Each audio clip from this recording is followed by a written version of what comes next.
देशामध्ये धर्माच्या नावावर राजकारण करणारे आणि या देशाला हिंदू राष्ट्र बनवणारे, जय श्रीरामच्या घोषणा देणारे कट्टर हिंदुत्ववादी शंकराचार्यांना अंघोळ करू देत नाही, शंकराचार्याला अडवतात.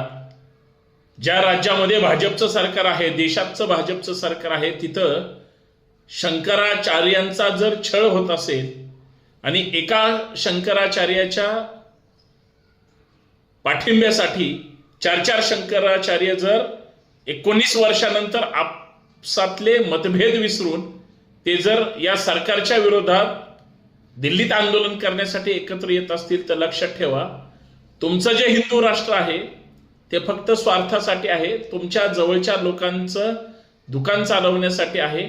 कारण एवढ्या मोठ्या शंकराचार्याला जर अडवलं जातं, पोलीस दडपशाही करतात, वेळ प्रसंगी चुकीच्या पद्धतीनं त्यांना ट्रीटमेंट देतात, ते हतबल होतात, त्यांचा नाविलाज असतो तरी सुद्धा ते संघर्ष करतात.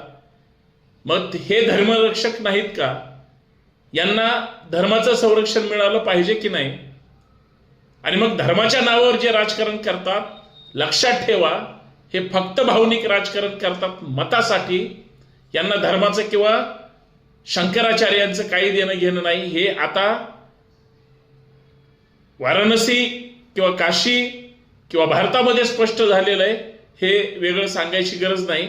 तो लोकसभा मतदारसंघ कुणाचा आहे आणि त्या राज्यात सरकार कुणाचं आहे हे फक्त आठवा आणि यांचं आत्ताचं राजकारण बघा.